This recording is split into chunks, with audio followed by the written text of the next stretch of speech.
Shalom teman-teman Lupiam, apa kabarnya? How are you doing? I hope that you are doing fine dimanapun kalian berada. Hari ini saya mau share dari Yohanes 15 ayat 11. Bunyinya seperti ini. Semuanya ini kukatakan kepadamu supaya sukacitaku ada di dalam kamu dan sukacitamu menjadi penuh. Dikatakan sukacitaku, sukacita dari Yesus Kristus. Artinya apa? Ada sukacita yang tidak dihasilkan dari Yesus, yaitu sukacita yang diberikan oleh dunia. Dunia itu selalu bilang sukacita itu mirip dengan perasaan. Akan terjadi, kamu baru bisa merasa sukacita kalau misalnya ada sesuatu yang terjadi di sekelilingmu.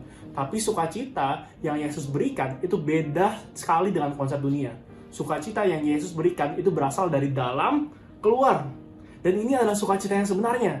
Karena hidup kita nggak akan pernah penuh, nggak akan pernah cukup kalau kita belum mendapatkan sukacita yang Tuhan telah berikan kepada kita. Caranya gimana sih? Caranya bagaimana supaya kita bisa hidup dalam sukacita yang seperti ini? Dikatakan di Yohanes 15 ayat 4-5. Tinggallah di dalam aku dan aku di dalam kamu. Sama seperti ranting tidak dapat berbuah dari dirinya sendiri kalau ia tidak tinggal pada pokok anggur. Demikian juga kamu tidak berbuah jikalau kamu tidak tinggal di dalam aku. Akulah pokok anggur dan kamulah ranting-rantingnya.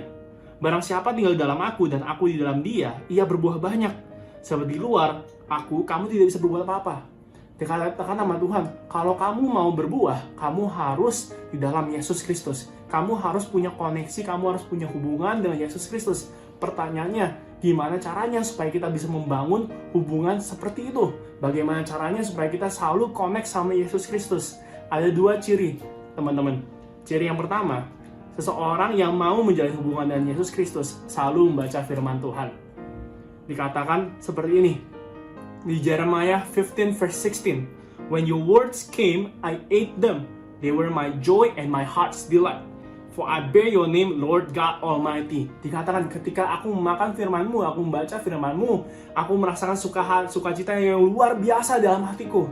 Karena apa sih teman-teman? Karena firman Tuhan itu adalah yang membantu kita untuk protect our mind. It help us to guard our mind. Karena firman Tuhan itu adalah the source. Itu ada manual booknya. Bahkan di Yohanes 1 ayat 1 dikatakan seperti ini. Pada mulanya adalah firman, firman itu bersama-sama dengan Allah, dan firman itu adalah Allah. Kalau kita mau tahu siapa Allah itu, kalau kita mau tahu siapa Yesus itu, kita harus baca firman Tuhan. Teman-teman, kalau kita nggak baca firman Tuhan, rasanya hari itu bisa jadi moody banget. Kalau aku dulu biasanya sering banget sebelum PSBB, imanku selalu diuji kalau misalnya di perjalanan. Macet-macetan, disalib, wah benci banget, paling nggak suka. Tapi kalau saya baca firman Tuhan di pagi harinya, pasti kalau ada sesuatu yang terjadi seperti itu, tiba-tiba akan diingatkan, oh Jason, kamu harus sabar. Tiba-tiba ada Holy Spirit yang membisikkan sesuatu. Jadi teman-teman, baca firman Tuhan, karena firman Tuhan menguatkan kita dan memberikan kita harapan yang baru. Amin teman-teman. Yang kedua, joy keeper, seseorang yang penuh dengan sukacita, teman-teman, itu harus intentional di hadiratnya Tuhan. Harus disengaja di hadiratnya Tuhan. Mungkin hari-hari ini kita suka bilang, aduh malas banget nih, kalau nggak ke gereja gue nggak bisa beroh-roh, gue nggak bisa merasakan hadiratnya Tuhan. Mungkin kenapa kita bisa merasakan hadirat Tuhan pada saat kita gereja, karena kita datang dengan ekspektasi. Yuk, hari-hari ini kita pagi hari bangun, kita memuji menyembah, kita datang dengan ekspektasi.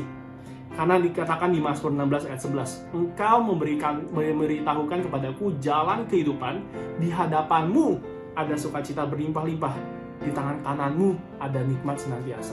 Dikatakan Tuhan ada beri banyak jalan, dan di jalan tersebut, di hadapannya Tuhan ada sukacita.